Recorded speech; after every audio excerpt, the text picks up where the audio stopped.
नमस्कार, आदाब। Freedom express में आपका बहुत बहुत स्वागत है और मैं हूं रविंद्र। शारदा स्कैम कोलकाता के इतिहास में वो काला अध्याय है जिसमें लाखों गरीब लोगों के सपने चकनाचूर हुए। शारदा स्कैम पर कोलकाता से लेकर दिल्ली तक कोहराम मचा। 2009 में चर्चा में आए इस स्कैम में टीएमसी के कई नेताओं का नाम सामने आया, जिसमें मुकुल रॉय, कोलकाता के पूर्व कमिश्नर राजीव कुमार का नाम तो आया ही, साथ ही राजनीतिक, प्रशासनिक और आर्थिक स्तर पर हुए इस घोटाले में लाखों लोगों के सपने भी चकनाचूर हुए। अब हैरानी की बात यह है कि शारदा स्कैम और नारदा स्टिंग में नेताओं के नाम सामने आने के बाद आज वो नेता बीजेपी के नेता हैं।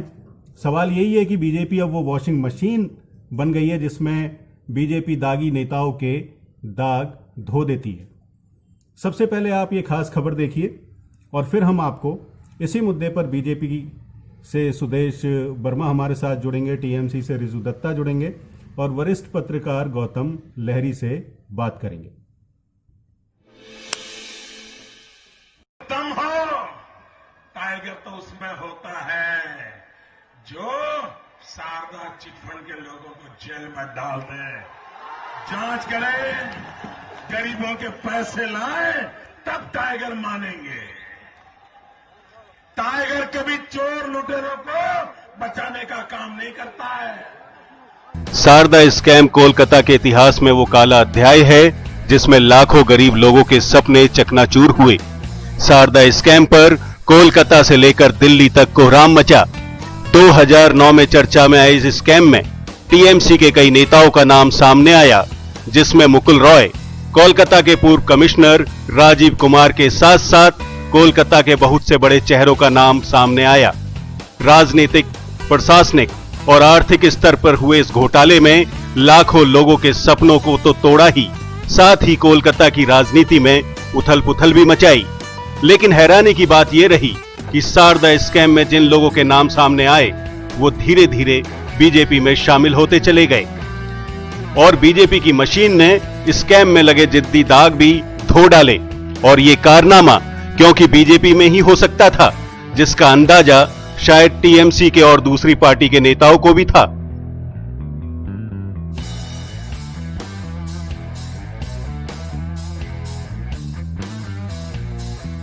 मुकुल रॉय का नाम नारदा स्टिंग में आने के बाद टीएमसी में मुकुल रॉय का कद छोटा हुआ और ममता बनर्जी का भरोसा भी टूटा, जिसके बाद मुकुल रॉय टीएमसी से बीजेपी में जा मिले। इससे पहले मुकुल रॉय का नाम नारदा स्टिंग में आया। रिश्वत लेते वो कैमरे पर कैद हुए। शारदा स्कैम में भी सीबीआई ने कई राउंड की पूछताछ की, लेकिन बीजेपी में शामिल होते ही सारे दाग साफ हो गए। कुणाल घोष का नाम शारदा घोटाले में 2009 में तब सामने आया जब कुणाल घोष ने शारदा चिट फंड कंपनी को बेचने की बात सुदीप्तो से की, जिसके बाद कुणाल घोष से सीबीआई ने पूछताछ की और शारदा चिट फंड घोटाले की परत दर परत खुलती चली गई।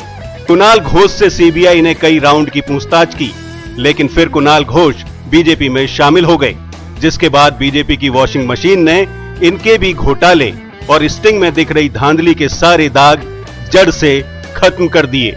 हेमंत बिस्वा शर्मा, तृणमूल छोड़कर बीजेपी में शामिल होने वाले मुकुल रॉय और बीजेपी नेता कैलाश विजयवर्गीय के बीच 3 अक्टूबर 2018 को फोन पर बातचीत हुई थी। ये बातचीत लीक हो गई थी, जिसे लेकर खबर भी छपी थी। इस बातचीत में कहा गया था कि बंगाल के आईपीएस को टारगेट करने के लिए सीबीआई को इस्तेमाल करना है। इसके 2 दिन बाद सीबीआई 40 अफसरों को लेकर कोलकाता पुलिस प्रमुख के घर पहुंच जाती है। कई घंटों की लंबी पूछताछ होती है, लेकिन हेमंत बिस्वा ना तो गिरफ्तार होते हैं और ना ही कोई स्टेटमेंट ही रिकॉर्ड होती है। आरोपों के मुताबिक शर्मा पर शारदा कंपनी से हर महीने 20 लाख रुपए लेने का आरोप लगा, लेकिन जांच एजेंसी ने उनके खिलाफ कोई चार्जशीट दाखिल नहीं की। 28 अगस्त 2015 को वो बीजेपी में शामिल हो गए और उसके बाद आज तक उन्हें सीबीआई ने पूछताछ के लिए नहीं बुलाया। शुभेंदु अधिकारी का नाम शारदा घोटाले में आया, उस समय वो राज्य के परिवहन मंत्री थे। नाम आने के बाद शुभेंदु ने टीएमसी से 2016 में इस्तीफा दे दिया और बीजेपी में शामिल हो गए। 20 साल की उम्र में शुभेंदु अधिकारी कांग्रेस छात्र परिषद नेता के रूप में 1996 में मिदनापुर में कोऑपरेटिव आंदोलन में शामिल हुए। 3 साल बाद वो टीएमसी से जुड़ गए। नंदीग्राम आंदोलन के दौरान ममता बनर्जी के विश्वास पात्र बने। टीएमसी के एक धड़े के अनुसार उन्होंने 2011 विधानसभा चुनाव में ममता सरकार बनवाने में महत्वपूर्ण भूमिका निभाई थी। वो 2009 और 2014 में तामलुक से सांसद रहे। 2016 में उन्होंने सांसद पद से इस्तीफा दे दिया और नंदीग्राम आंदोलन से जुड़ गए। वह ममता बनर्जी सरकार में नंबर 2 के नेता थे। सुनील कुमार मंडल का नाम शारदा घोटाले में आया, साथ ही नारद स्टिंग में भी। सुनील कुमार मंडल ने लेफ्ट मोर्चे के सहयोगी फॉरवर्ड ब्लॉक से अपना राजनीतिक करियर शुरू किया। 2011 में वे गलसी से विधायक चुने गए। फॉरवर्ड ब्लॉक के विधायक के रूप में उन्होंने फरवरी 2014 में हुए राज्यसभा चुनाव के दौरान टीएमसी उम्मीदवार को वोट दिया। इसके बाद वो तृणमूल कांग्रेस में शामिल हो गए। वे वर्धमान पूर्व से 2 बार लोकसभा सांसद रहे। वे मुकुल रॉय के करीबी माने जाते हैं। शीलभद्र दत्ता का नाम शारदा चिटफंड घोटाले में सामने आया, जिसके बाद ममता बनर्जी से शीलभद्र की दूरियां बढ़ गईं और 2016 के बाद इन्होंने टीएमसी से इस्तीफा दे दिया। शीलभद्र दत्ता ने भी कांग्रेस छात्र परिषद से अपना करियर शुरू किया। बाद में वे कांग्रेस में शामिल हो गए। 2006 में वे दल बदलकर टीएमसी से जुड़ गए। 2009 में उन्हें तृणमूल यूथ कांग्रेस टीएमवाईसी के जिला युवावस्था बनाए गए। 2011 में वे बैरकपुर से विधायक चुने गए और 2016 में दोबारा जीते। बंसरी दत्ता, पूर्व मिदनापुर की कांथी उत्तर सीट से विधायक बंसरी दत्ता भी अधिकारी परिवार के करीबी मानी जाती हैं। वे 2011 और 2016 में कांथी सीट से विधायक चुनी गईं। श्यामा प्रसाद मुखर्जी का नाम भी शारदा घोटाले में सामने आया। इनसे सीबीआई ने कई घंटे की लंबी पूछताछ की है। श्यामा प्रसाद मुखर्जी बांकुरा की विशनपुर सीट से विधायक थे। वे ममता बनर्जी की पहली कैबिनेट में मंत्री भी रह चुके हैं। चिटफंड घोटाले में नाम आने के बाद उन्हें कैबिनेट से हटा दिया गया।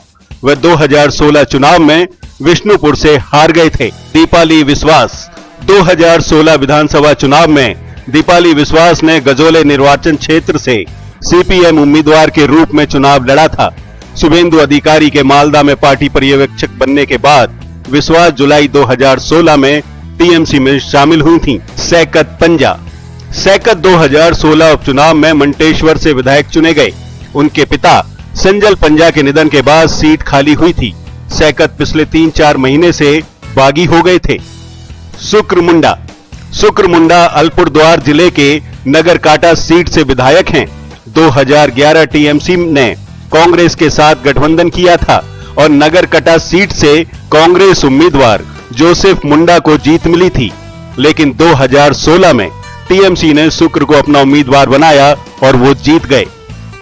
तापसी मंडल, 2016 विधानसभा चुनाव में सीपीएम की जिला नेता तापसी मंडल पूर्वी मिदनापुर जिले की हल्दिया सीट से लेफ्ट मोर्चे की उम्मीदवार थी। अशोक डिंडा, पूर्व सीपीआई नेता अशोक डिंडा 2016 में पूर्व मिदनापुर में तामलुक से विधायक नियुक्त हुए। वे पूर्व मिदनापुर जिले में सीपीआई का चेहरा थे। विश्वजीत कुंडू कलाना से 2 बार विधायक रह चुके हैं। 2011 में वे कलाना से जीते और 2016 में दोबारा विधायक चुने गए। विश्वजीत शुभेंदु अधिकारी के करीबी माने जाते हैं। शुभेंदु अधिकारी के विधायक से इस्तीफे देने के बाद सुनील मंडल के घर पर हुई बैठक में विश्वजीत भी शामिल थे। दशरथ टिर्के, 2016 में आरएसपी से टीएमसी में शामिल हुए दशरथ टिर्के अलीपुरद्वार से सांसद चुने गए थे। 2019 में वो बीजेपी के जॉन वर्ला से हार गए। इससे पहले वे कुमार ग्राम से 3 बार 2001, 2006 और 2011 में विधायक भी रह चुके हैं। तृणमूल के सांसद कभी संसद के अंदर काली शाल ओढ़कर जाते हैं, कभी काला छाता लेकर जाते हैं और वो ब्लैक मनी के विरोध में प्रदर्शन करते हैं।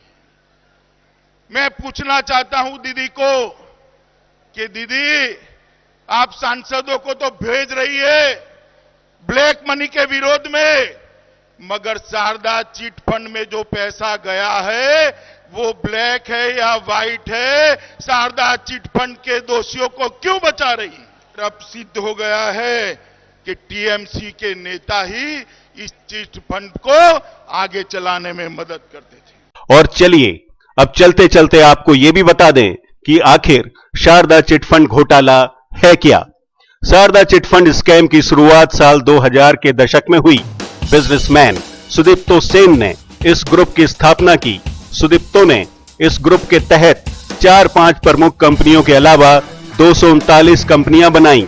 आरोप है कि सुदीप्तो ने अपनी प्रमुख कंपनियों Saradha reality, Saradha construction, Saradha tour and travel और शारदा एग्रो की अलग अलग स्कीमों में लोगों के बीच जारी की। इन कंपनियों ने 3 तरह की स्कीमें चलाईं। ये 3 स्कीमें थीं: फिक्स डिपॉजिट, रिकरिंग डिपॉजिट और मंथली इनकम डिपॉजिट। इन स्कीमों के जरिए भोले वाले जमाकर्ताओं को बताया गया कि उनके निवेश के बदले 25 गुना ज्यादा रिटर्न मिलेगा, साथ ही प्रॉपर्टी या फॉरेन ट्रिप भी मिलेगी। इस तरह शारदा ग्रुप ने साल 2008 से लेकर 2012 तक 4 कंपनियों के जरिए पॉलिसी जारी करके करोड़ों रुपए इकट्ठे किए। ग्रुप की एक स्कीम ऐसी थी जिसमें कहा गया था कि अगर आप कंपनी में 1 लाख रुपए लगाते हैं तो 25 साल बाद कंपनी की ओर से आपको 34 लाख रुपए वापस मिलेंगे। जगह जगह एजेंट नियुक्त करके छोटे निवेशकों से उनकी बचत के पैसे इकट्ठे किए गए। सुदीप्तो की चिट्ठी में तृणमूल सांसद कुणाल घोष और दूसरे नेताओं का नाम आने के बाद ये घोटाला राजनीतिक रूप से चर्चा में आ गया। इस पर राज्य की ममता बनर्जी सरकार ने आनन फानन में इस पर कार्रवाई की। ममता ने 22 अप्रैल 2013 को इलाहाबाद हाई कोर्ट के रिटायर्ड जज श्यामल कुमार सेन की अध्यक्षता में एक जांच समिति बनाने का ऐलान किया। कहा ये कि कमेटी पूरे मामले की तहकीकात करेगी। इसके अगले ही दिन ममता बनर्जी ने छोटे निवेशकों की रकम लौटाने के लिए 500 करोड़ रुपए का रिलीफ फंड बनाने का ऐलान किया। ममता बनर्जी ने कहा कि इस फंड के जरिए छोटे निवेशकों का पैसा लौटाया जाएगा। इसके लिए पैसा जुटाने के लिए राज्य सरकार ने तंबाकू प्रोडक्ट पर 10% का अतिरिक्त टैक्स लगा दिया। राज्य सरकार ने एक स्पेशल इन्वेस्टिगेशन टीम के गठन का भी ऐलान किया। इसी एसआईटी का चीफ राजीव कुमार को बनाया गया। ममता सरकार के खिलाफ थी। Ravindra Kumar, freedom express.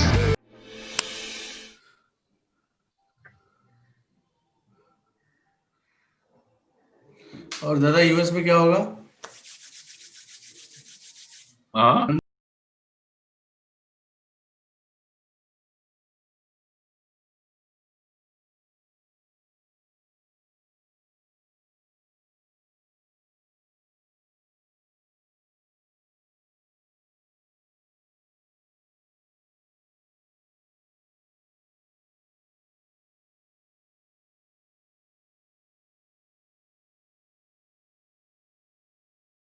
Scam में टीएमसी के कई नेताओं का नाम सामने। के चुनाव को लेकर के दिल्ली से लेकर के कोलकाता तक सरगर्मियां तेज हैं।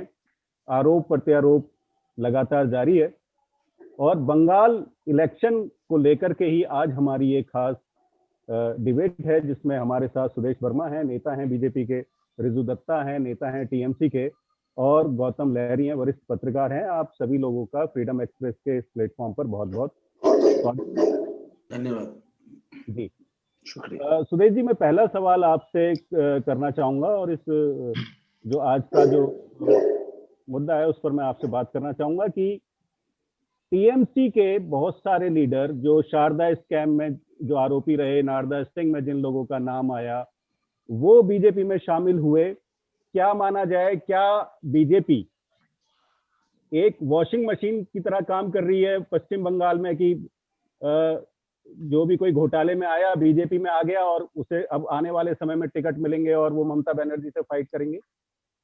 नहीं, पास्ट सिन जो है किसी का भी, अगर किसी ने कोई गलती की हो तो उसको तो हम लोग वाश नहीं कर सकते, लेकिन इतना चेक्स एंड कंट्रोल हमारी पार्टी में होता है कि आगे वो ऐसा कुछ भी नहीं कर पाएंगे। बहुत डिसिप्लिन पार्टी है हम लोग, कैडर बेस्ड पार्टी है, चेक्स एंड बैलेंसेस होता है। और जो भी जिसने भी गलत किया है उसके खिलाफ जो कार्रवाई चल रही है उसको नतीजे तक पहुंचना चाहिए और जिसने भी गलती किया उसको सजा मिलनी चाहिए। हम लोग तो ये भी बोलते हैं, ये कोई वॉशिंग मशीन, ममता जी एक पॉलिटिकल जुमला हो सकता है, उनका बोलने का तरीका अच्छा लगता है, राइमिंग थोड़ा सा, लेकिन लोगों को समझ है। और ऐसा पहले भी हुआ है कि लोग आए हैं तो ऐसा नहीं कि हमने उनके जो कृत्य है उसको माफ कर दिया हो या उसको कंडोन कर दिया, ऐसा कुछ भी नहीं है। लेकिन जब तक कुछ सिद्ध नहीं हो जाता उनके खिलाफ, कोई निर्णायक दौर पर नतीजा नहीं पहुंच जाता, तब तक आप किसी को पूर्णतः दोषी नहीं मान सकते। देश का कानून इसी तरह चलता है, आपको पता ही है कि कंटेस्ट करने के लिए भी आपको जब तक सजा नहीं हो जाती है हाईएस्ट कोर्ट से, आप कंटेस्ट कर सकते हैं। जब कानून ही ऐसा है तो सिर्फ बीजेपी को कटघरे में खड़ा करना, उल्टा तो मैं प्रश्न पूछ सकता हूं हमारे तृणमूल कांग्रेस के लोगों से कि आप बताइए कि आपकी पार्टी में जब थे तो बहुत अच्छा थे, आप उनको डिफेंड कर रहे थे, और बीजेपी में जब ज्वाइन कर लिए तो आप उनके खिलाफ हो गए। अरे आप ही के पार्टी से आए हैं और आप डिफेंड करते थे, आप जब कुछ बोलते थे तो। आपका ये सवाल मैं रिजू जी की तरफ ही बढ़ा देता हूं, मैं अपना सवाल बाद में पूछूंगा। रिजू जी जवाब दीजिए कि आपकी, देखिए बात ये है ना, देखिए मैं जवाब दे रहा हूँ, बात ये है ना कि बीजेपी को कोई फर्क नहीं पड़ता उनके नेता या उनके सांसद या उनके एमएलए अगर क्रिमिनल भी हुए तो। इसीलिए आज के डेट में लोअर हाउस और अपर हाउस मिला के अगर आप देखेंगे तो 113 ऐसे एमपी हैं जिनके अगेंस्ट में क्रिमिनल केसेस चल रहे हैं। ये पहला बात है। और रहा बात शुवेंदु अधिकारी, मुकुल रॉय, सौमित्र खा, अर्जुन सिंह, जिन जिन लोगों को बीजेपी आज फ्रंटलाइन लीडर बना दिया है बंगाल के इलेक्शन में, ये लोग तो सब टीएमसी में थे। टीएमसी में इन लोगों ने जो गलत काम किया था हमने कभी डिफेंड नहीं किया। हम लोग उनके ऊपर कार्रवाई करने से पहले सीबीआई ईडी का उनके ऊपर प्रक्रिया चल रहा था, उसी टाइम बीजेपी ने इनको गले लगा लिया, क्योंकि इनके पास तो ग्रास रूट बंगाल में कैडर भी नहीं था, लीडर भी नहीं था। अब उनको लगाने के बाद शुभेंदु नारदा का जो वीडियो बीजेपी का यूट्यूब चैनल से चल रहा था वो हटा दिया गया। तो इसीलिए इसको वॉशिंग मशीन ना कहते हैं कि यहां पर आप क्रिमिनल हैं और जैसे बीजेपी का वॉशिंग मशीन में घुस गया, उसमें ईडी और सीबीआई का डिटर्जेंट डल गया तो ये भगवा ओढ़ के योगी बन जाते हैं जी, है ना। लेकिन रिजू साहब टीएमसी ने भी तो कोई एक्शन नहीं लिया ना, ममता धरने पर बैठ गई। अरे वो तो और उनको प्रमोशन दे रहे थे और अच्छा कैबिनेट बर्थ दे रहे थे कि नहीं मत जाओ, मत छोड़ो पार्टी, रिवार्ड दे रहे थे। देखिए मैं आपको एक चीज बता रहा हूं, हम लोग किसी को भी ऐसे बढ़ावा नहीं देते हैं। और जो आप धरने की बात कर रहे थे वो एक ही बार हुआ था, वो जब राजीव कुमार सर को इलीगली टारगेट किया गया था by the BJP and the central machinery. आप देखिए ना, कुछ दिन पहले नड्डा जी आए थे बंगाल में, इसको उनके कॉन्वॉय में पथराव हुआ, ये इतना बड़ा नेशनल स्टोरी बना कि मैं खुद 25 तो डिबेट कर चुका हूं नेशनल टीवी पे। पर उसका कभी भी हम लोग कंडोन नहीं करते, कभी भी ना सपोर्ट करते ना कंडोन करते हैं। बट उसके बाद क्या हुआ, उसमें कुछ टेक्निकल चीजें हुई हैं। आप देखिए नड्डा जी का कॉन्वॉय लीड कर रहा था राकेश सिंह। मैं बीच में रोकना चाहूंगा सुदेश जी, बीजेपी में जितने भी लोग टीएमसी से टूट करके आए, चाहे कांग्रेस से टूट करके आए, अगर पिछले 3 साल 2016 के बाद की बात करेंगे, लगभग 18-19 लोग ऐसे आए, जिसमें से मुकुल रॉय आए, शुभेंदु आए, इसके अलावा भी और बहुत सारे, दीपाली विश्वास आए, श्यामा प्रसाद मुखर्जी आ गए।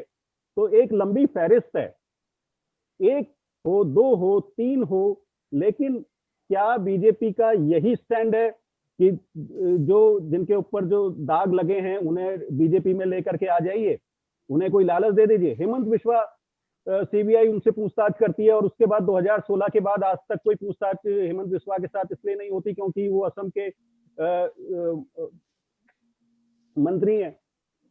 तो ये बीजेपी का ये जो सिस्टम है, ये तो रविंद्र जी क्या कहेंगे जी? मैं सुदेश जी से ही जवाब चाहूंगा जी।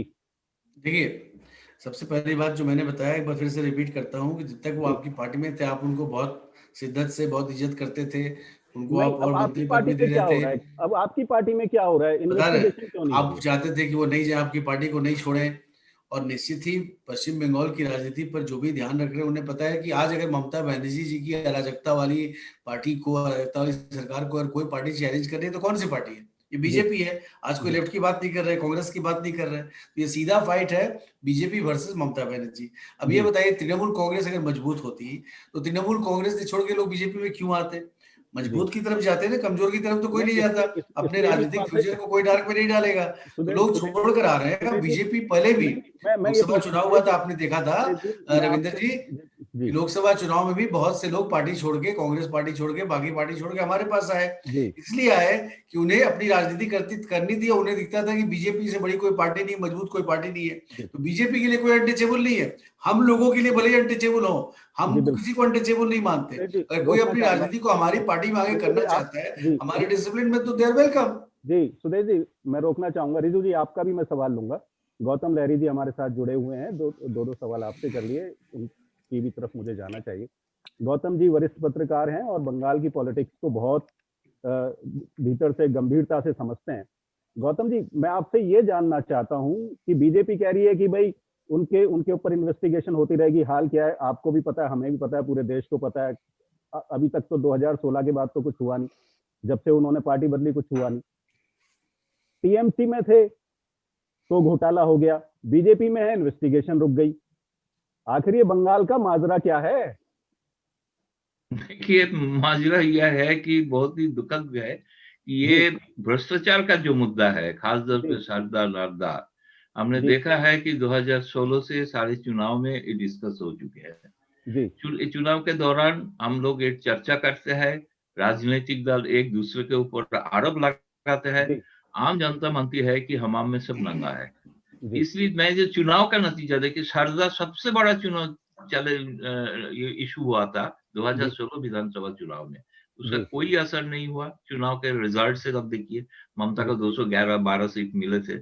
लेकिन बात यह है कि ये जो लोग आ रहे हैं तृणमूल छोड़ के, ये सिर्फ अपना कारण जो है, बेसिक कारण जो है, वो कारण है कि जो अपना जिस एरिया में वो काम करते हैं, जिस एरिया से वो विधायक है, जैसे 2019 का जो चुनाव है वो बंगाल के लिए टर्निंग पॉइंट माना जा रहा है। भले ही कुछ लोग बोलते हैं कि लोकसभा का चुनाव का असर विधानसभा में होता नहीं है, लेकिन बंगाल में ऐसे नहीं हुआ। मैं याद दिला दूं कि 2009 में ममता ने जब 2019 सीट जब मिले थे, 2011 में वो सत्ता में आए थे वामफ्रंट को हटा के, वामपंथी को हटा के। लोकसभा का एक तरह से रिफ्लेक्शन हुआ है बंगाल में, क्योंकि बंगाल में अपोजिशन को हर टाइम 40% से वोट मिलता था, भले ही 30-40 सीट मिलता था, लेकिन वोट प्रतिशत 40 है। ये एक तरफ से ना पूरा ध्रुवीकरण है बंगाल का राजनीति में, सत्ता का पक्ष, सत्ता का विपक्ष। आप ममता बनर्जी को पक्ष में है कि खिलाफ है, इसी के ऊपर ध्रुवीकरण होता है ज्यादा दौर पे। तो जो लोकसभा चुनाव में जो 121 जो विधानसभा सीट है, उसी में देखा गया कि भाजपा आगे चल रहा है। बहुत सारे ऐसे सीट है जिसमें भाजपा का लीड रहा है 40,000, 50,000। उस एरिया का जो तृणमूल विधायक है, वो अगर भरपाई नहीं कर पाया किसी का, उसके ऊपर जो एंटी इनकम्बेंसी भी है, तो वो चाहता है कि अपना गढ़ बचाने के लिए जो भाजपा जो एक उभर के आ रहा है, चैलेंज दे रहे, सभी मान रहा है, खुद टीएमसी भी मान रहा है कि उसका मेन चैलेंजर बीजेपी है। टीएमसी नहीं बोल रहा है कि मेन चैलेंजर सीपीएम और कांग्रेस नहीं मान रहा है ना, वो नॉन प्लेयर हो चुके हैं। तो इसलिए जो अपना जो राजनीतिक सत्ता बचाने के लिए, भले ही भ्रष्ट हो, दागी हो, जो भी हो, वो भाजपा में इसलिए आएंगे क्योंकि उसको वहां पे उसका अपना जो जगह है उसको बचाना जरूरी है। दूसरी बात यह है कि उसके ऊपर एक काउंटर रिएक्शन भी कुछ जगह पे हो रहा है, ऐसे नहीं कि नहीं हो रहा है। जो शुभेंदु का आज ही बंगाल का अखबार में खबर छपी है कि नंदीग्राम में कुछ पंचायत एरिया में शुभेंदु के खिलाफ जो पुराना भाजपा थे वो आपत्ति कर रहा है, वो शिकायत कर रहे हैं, क्योंकि शुभेंदु आने के पहले ही क्योंकि नंदीग्राम में भाजपा आगे बढ़ रहे थे। शुभेंदु आने के बाद शायद उसका और ज्यादा ताकत मिलेगा, बात सच है। शुभेंदु मैं आपको रोकना चाहूंगा। रिजू जी, मैं आपसे पूछना चाहता हूं कि बंगाल में टीएमसी और बीजेपी आमने सामने, ये बिल्कुल तय माना जा रहा है। बंगाल का चुनाव जीतने के लिए आरोप प्रत्यारोप के अलावा टीएमसी किस मुद्दे पे चुनाव लड़ रही है इस बार? क्योंकि जो भ्रष्टाचार का जो मुद्दा है उसमें टीएमसी में ही वो लोग थे जो आज बीजेपी में हैं। अगर वो उस मुद्दे पर अगर चुनाव लड़ती है तो बीजेपी को टक्कर देना शायद मुश्किल होगा। तो उसके मेन मुद्दे क्या हैं? देखिए, ये आपने बहुत अच्छा सवाल किया रविंद्र जी। बात ये है ना कि जब विधानसभा वोट होता है किसी स्टेट में, तो उस स्टेट के जितने भी निवासी हैं वो वोट देते हैं किसके लिए? वो वोट देते हैं कि नौजवान जो है उनको नौकरी मिले, स्कूल बने, कॉलेज बने, यूनिवर्सिटी बने, अस्पताल बने, इंफ्रास्ट्रक्चर बने, पेट्रोल डीजल का दाम घटे, गैस का दाम घटे, आलू प्याज का दाम घटे। डेवलपमेंट के मुद्दे पे ऑल ओवर अगर आपका ये करेंगे, समराइज करेंगे, तो डेवलपमेंट के मुद्दे पे हर इंसान वोट देता है कि हमारा डेवलपमेंट हो। और आप देखेंगे Mamata Banerjee has formed the government last 2 terms solely without any party support or anything based on development। हमने कभी भी वायलेंस, धर्म, ये सब का सहारा नहीं लिया। ममता बनर्जी आज भी बोल रही है, देखो मैंने हेल्थ केयर फ्री कर दिया है, मैंने 5 लाख का हेल्थ इंश्योरेंस दे रहा हूं, मैंने राशन फ्री कर दिया जून तक, मैंने कन्याश्री में यूएन से मुझे अवार्ड मिला, मैंने 80 लाख बच्चियों का पढ़ाई का जिम्मेदारी लिया है। तो ये सब डेवलपमेंट का मुद्दा। मैंने कोविड में बंगाल का जो मैनेजमेंट है वो कोई उतना मैनेजमेंट देश में किसी ने नहीं किया है। तो ये सब डेवलपमेंट मुद्दे हैं, इसके ऊपर हम बात कर रहे हैं लोगों से। हमको धर्म के नाम पे लोगों को बांटने का राजनीति करने का जरूरत नहीं है, ना ही हमको वायलेंस के ऊपर राजनीति करना। हम डेवलपमेंट के मुद्दे पे बात कर रहे हैं, वही हमारा पॉलिटिकल एजेंडा है। सुदेश जी, रिजू साहब कह रहे हैं कि वो धर्म आधारित राजनीति पश्चिम बंगाल में नहीं करेंगे और वो डेवलपमेंट के मुद्दे पे लड़ेंगे। बीजेपी का क्या स्टैंड है? देखिए, इनकी बात से इनके दर्शक जो होंगे ना हंस रहे होंगे, क्योंकि ममता दीदी की जो राजनीति है वो पूरी फिरका परस्ती पर ही बेस्ड है। अगर फिरका परस्ती को हटा दीजिए तो ये मुस्लिम कम्युनिटी के वोट के लिए इतने पागल नहीं होते ये लोग। जब ओवैसी जी का एंट्री हुआ, आपने देखा किस तरह से हुए, किस तरह से ममता दीदी परेशान हुई। तो मुद्दा ये है कि ममता दीदी, देखिए बंगाल एक कल्चरल जगह है, कल्चरल संस्कृति जिस द्वारा ज्यादा जाता है। हम लोग एक बंगाली को मानते हैं कि कल्चरल रिप्रेजेंटेटिव है वो। और देखिए वहां जो रंगधेनु समझ रहे हैं, ममता दी ने कहा रंगधेनु, रामधेनु बोलते हैं रेनबो को, रामधेनु रविन्द्रनाथ टैगोर की आपको लिटरेचर में मिलेगा सब जगह। उन्होंने बोले रामधेनु नहीं, राम थोड़ा कॉमनल है, रंगधेनु कर दो। उसी तरह आकाशी बोलते हैं, कल्चरल एक्सप्रेशन आसमान के बारे में, उसको ममता दी आकाशी नहीं आसमानी बोल दो। क्यों? क्योंकि मुसलमानों को बताना है कि वो आसमानी बोले। अरे भाई, जो इतना कॉमनल व्यक्ति है जो सिर्फ वोट के लिए एक कम्युनिटी को रिझा सकता है, वो व्यक्ति अगर इस तरह की बात करे तो अच्छा नहीं लगता। देखिए, हम लोग बंगाल के कल्चर के लिए खड़े हैं। हम लोग चाहते हैं मुस्लिम हिंदू वाली राजनीति ना हो। हम चाहते हैं कि विकास का एजेंडा देश में किसने लाया? देखिए बात तो है कि भाजपा ने लाया। आप विकास की आप बात करिएगा, हम आपको आपके अचीवमेंट पर घेरेंगे। सरकार में आप हैं, आप जब जा रहे हैं तो अपने अचीवमेंट की बात करेंगे और हम बताएंगे आपने क्या गुड ओवर किया है पश्चिम बंगाल में, उस पर हम लोग बात करेंगे। पूरा भारतवर्ष ने जो 70 सालों में भी, अब बीजेपी के भी 2 बार टर्म्स आए हैं, कांग्रेस के भी इतने बार सत्ता में थे, जितना चीजें भारतवर्ष ने बनाया है 70 सालों में, वो अभी मोदी जी की सरकार, सब मोदी जी का सरकार आके एक एक करके बेच रहे हैं। शिपिंग कॉर्पोरेशन, एयर इंडिया, भूल गए क्या? तो विकास कुछ नहीं था। ममता दीदी जब आपकी साथी थी तब अटल बिहारी वाजपेयी जी का सरकार था, तब ऐसे ढोंगियों का सरकार नहीं था। ये किसका सरकार था? वाजपेयी जी अलग थे क्या? अरे भैया, वाजपेयी जी भी बीजेपी के ही है, आरएसएस आइडियोलॉजी के हैं। देश के पुराने बाकी लोग हैं, आपका भ्रम है, भ्रम मत पालिए। ठीक है, बीजेपी ने एक स्लोगन था आप लोगों का, बेटी बचाओ, वो मैं आपसे पूछना चाहता हूँ, वो स्लोगन था कि चेतावनी था? क्या हो रहा है भाई साहब? पश्चिम बंगाल में क्राइम अगेंस्ट वुमेन सबसे ज्यादा है, क्राइम अगेंस्ट वुमेन सबसे ज्यादा औरतें गायब हो रही हैं पश्चिम बंगाल में। आपको पता है नहीं आंकड़े? आप बात कर रहे हैं बेटी बचाओ बेटी पढ़ाओ की, हम लोगों ने तो किया है और विकास को पश्चिम बंगाल में ले जाएंगे। मुझे लग रहा है चाय में लिख के रखिए, 4.5 किलोमीटर अरुणाचल प्रदेश के अंदर चाइना ने गांव बसा दिया। चले गए। अरे ममता दीदी की बात करिए ना, चीन की बात हम लोग कर लेंगे बाद में। मैं आपको रोकना चाहूंगा रिजू साहब। डिफेंस सीक्रेट जर्नलिस्ट के व्हाट्सएप में घूम रहा है और आप बात करते हैं लॉ एंड ऑर्डर की। देखिए रिजू साहब, तो शर्म आनी चाहिए। रिजू साहब बंगाल के इलेक्शन, देखिए बंगाल के इलेक्शन पे रही है, मेरी सेंट्रल गवर्नमेंट के भी किसी नेता का क्षमता नहीं है वो करने का, क्योंकि लोग दीदी के साथ। जी रिजू साहब, पश्चिम बंगाल के इलेक्शन पे रही है, मामला गंभीर इसलिए भी है क्योंकि जिन लोगों के ऊपर शारदा स्कैम के दाग हैं वो पहले टीएमसी के नेता थे, अब बीजेपी के नेता है। मैं शारदा स्कैम के जो नेता थे, जो नारोदा के नेता थे, आज सुदेश जी को उनसे परमिशन मांगना पड़ रहा है यही है स्टेज पे जाने के लिए। ये तो शर्म की बात उनके लिए है। रिजू साहब, हमारे लिए तो पाउडर नहीं लगाया है जी, जो है वो है। अच्छा सुदेश जी, आपको कैसा लग रहा है?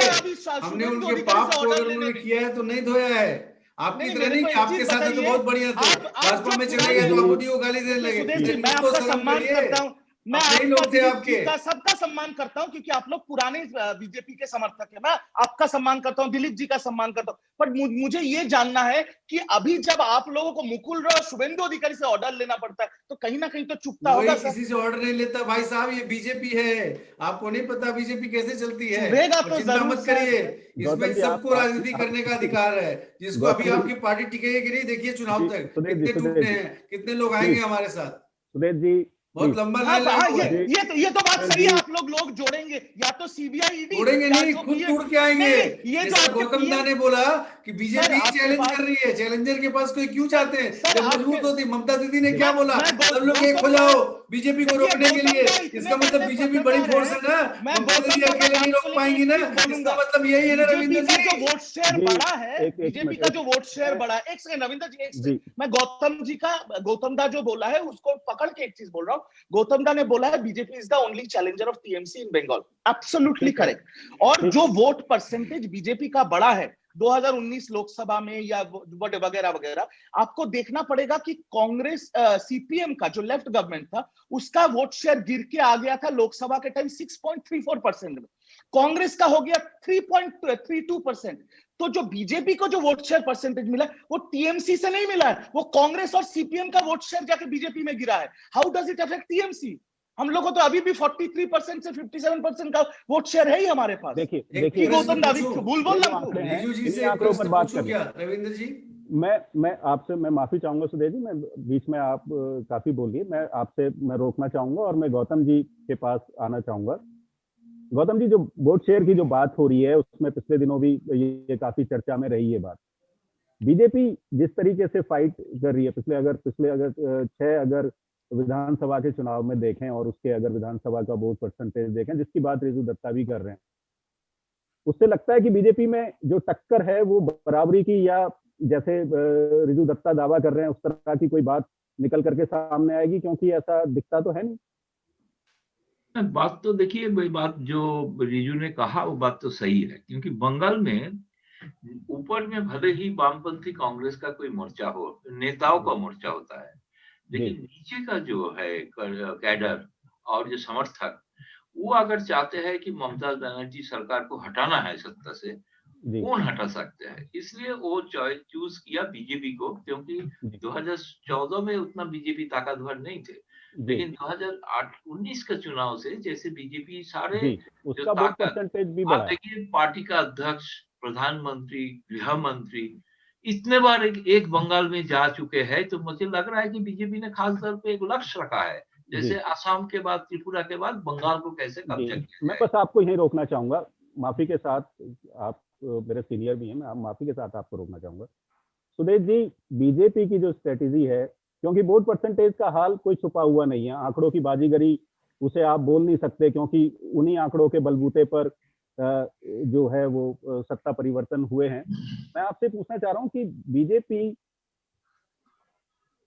जो जोड़ तोड़ की जो राजनीति कर रही है वो तो दिखाई दे रही है, इसके अलावा और क्या प्लान है पश्चिम बंगाल को लेकर के?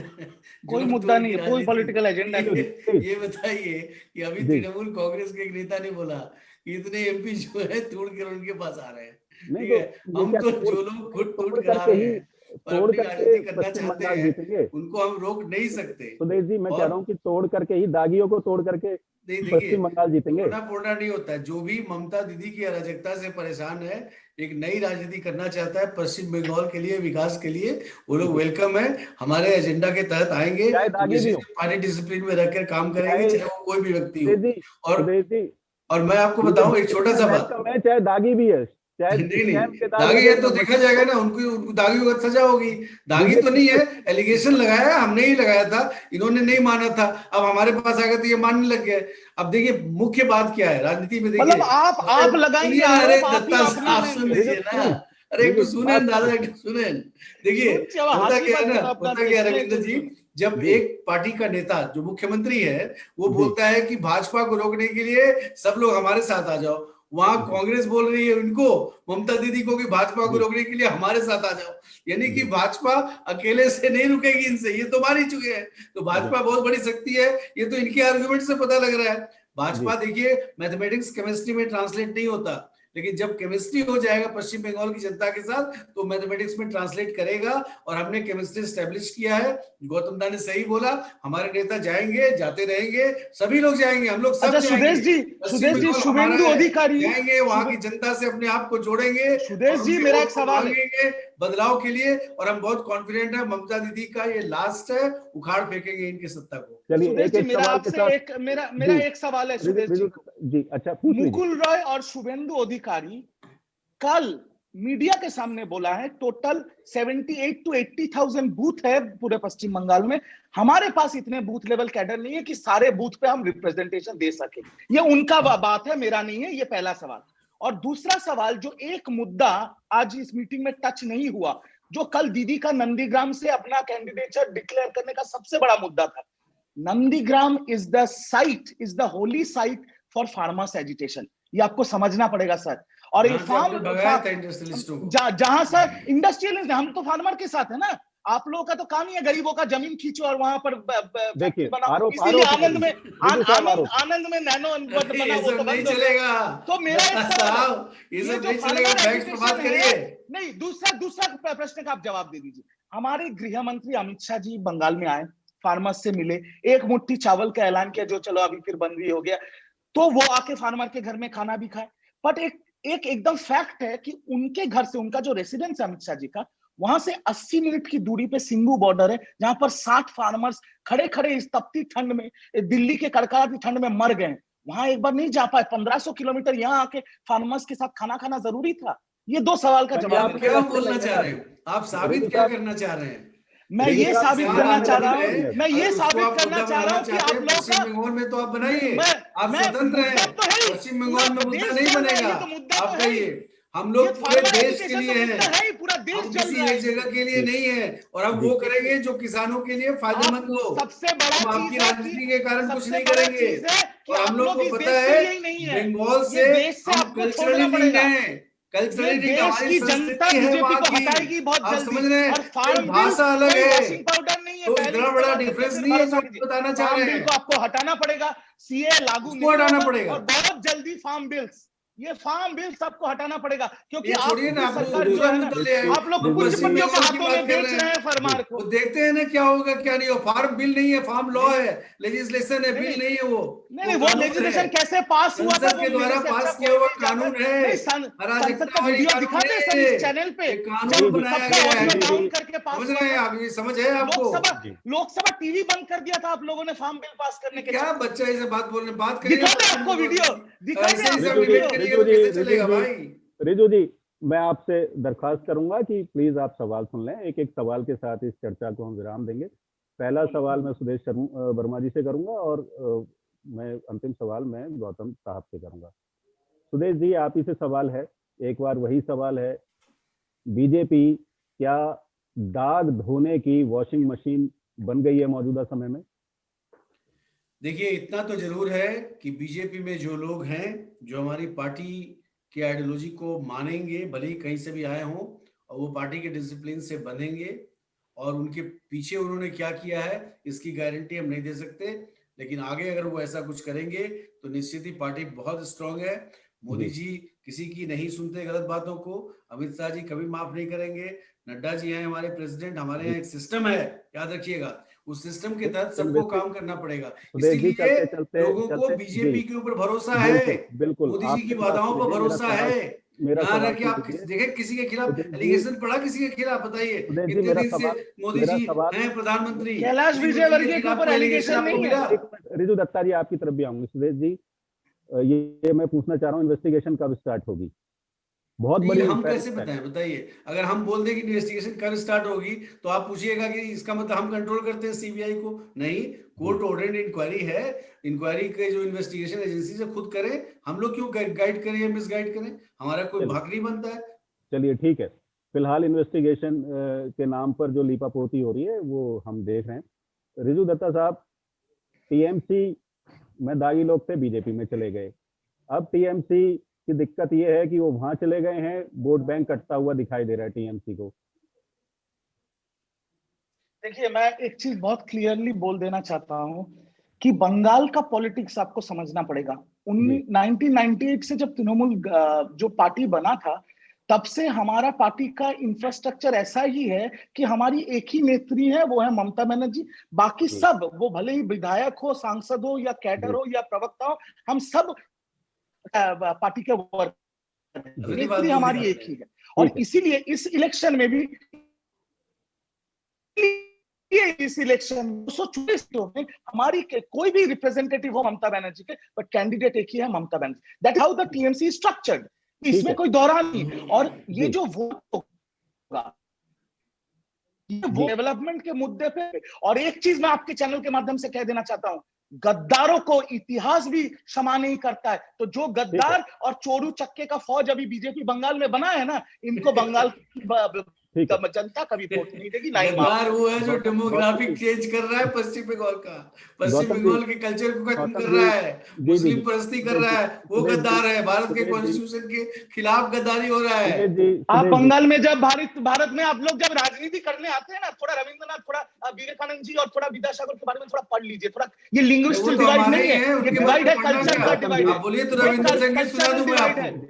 रविंद्र संगीत सुनाओ, रविंद्र संगीत सुनाओ।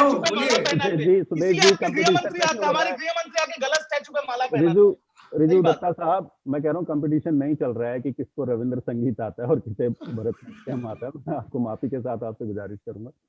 गौतम साहब, मैं आपसे पूछना चाह रहा हूँ कि बीजेपी की भी बातें आपने सुनी और टीएमसी के नेता भी जो रिजू दत्ता है वो बता रहे थे कि उनका वोट परसेंटेज और किस तरीके से वो आगे काम करेंगे।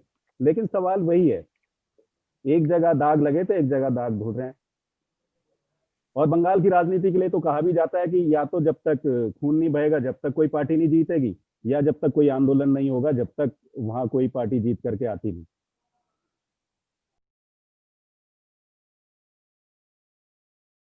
सवाल ये है कि जो मौजूदा समय में जिस तरीके की राजनीति पश्चिम बंगाल में हो रही है और जो दागी जो उम्मीदवार हैं वो बीजेपी में शामिल हो रहे हैं, उन्हें लेकर के क्या बीजेपी वहां मजबूत पार्टी के रूप में उभर के सामने आएगी या टीएमसी उधर एक साफ दोबारा से वापसी करेगी?